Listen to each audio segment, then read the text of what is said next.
Let's do a short exercise. What's different about these speeches? Their music is deliberately sexual. Their way of singing is ridiculous. Their voice is horrible. It's too vulgar. A threat to the new generations. They are a manufactured product exploited just to make money. That's not real music. With these speeches, probably the only difference is that they were spoken to music figures that today we see under the status of legends, but who at the time were nothing more than a youth sensation. More or less, the same happens today with Bad Bunny, who since 2017 has filled the world with questions. Questions about his talent, his songwriting skills, and his quality as an artist have been repeated many times by his haters.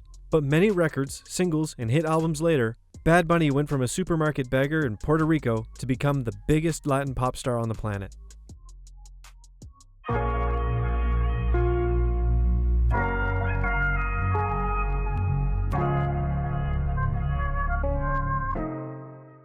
His parents were working class. Born in Almirante Sur de la Vega, Baja, Antonio Benito Martinez Ocasio grew up surrounded by salsa, merengue, and the romantic ballads of the Latin American songbook of the 20th century.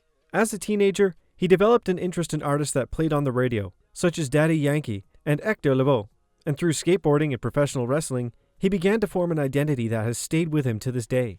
Benito wanted to be a singer.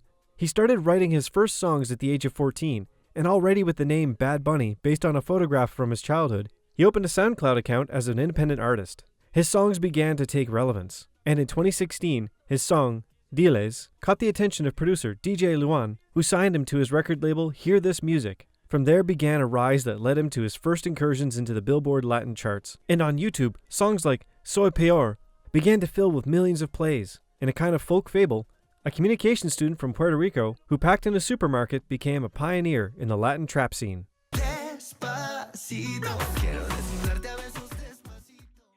2017 was the year in which Despacito by Luis Fonsi and Daddy Yankee positioned reggaeton beyond its traditional Spanish-speaking market.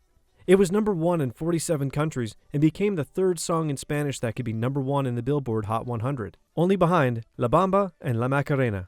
This was vital for the so-called urban genre to penetrate in non-Spanish-speaking countries and open the way for a new generation of trap and reggaeton artists led by Bad Bunny.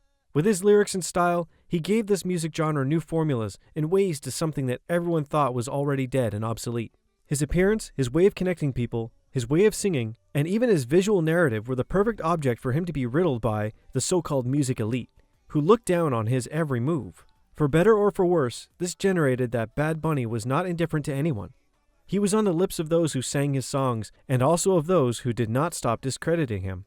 But little by little, the discourse and the look towards him was changing, and his songs, collaborations, and musical evolution made him transition from niche artist to massive artist. With the success of his albums, Yo Hago Lo Que Me Da La Gana and El Último Tour del Mundo, Bad Bunny became the artist with the most plays in the world for 2 consecutive years, and his records began to catapult him as the most successful Spanish-speaking artist of the modern era. In an era where virtually everything can be measured, he achieved unimaginable numbers.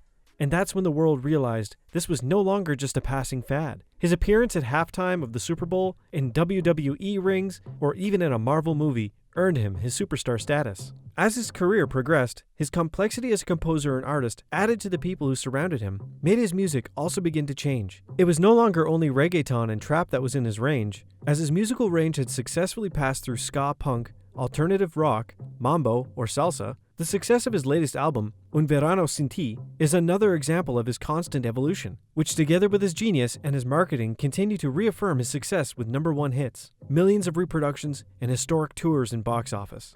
So, if Bad Bunny is as good as they say, and if this is backed up by his numbers, his success and his fans, why is it that Bad Bunny is still not liked by a very small part of the world? The answer is simple. That's impossible. Neither Elvis, nor the Beatles, nor Michael Jackson were loved by everyone. There was always someone against them from the social side, from the musical side, or from the media side. There was always someone who questioned something, and that's fine too. Many rock lovers reproach Bad Bunny for his sexism and misogyny imparted in many of his songs, but wasn't and still is rock historically misogynistic and sexist? Didn't he, they, or him write misogynistic and sexist songs? Because it seems that when it comes to cancel or question these narratives, sacred figures of the 20th century are not always measured with the same level. And no, we're not saying that there is no sexism in their songs, but that the disqualification comes in many cases through the hypocrisy of people who normalize these lyrics when they come from someone they like, such as the Police in Every Breath You Take, or John Lennon in Run for Your Life. The same happens with his music. Many times it's seen with the label and the stigma towards reggaeton, when many times it is not even reggaeton or trap anymore. And that's when the musical classism of many people comes to the surface over the real questioning of Bad Bunny as an artist.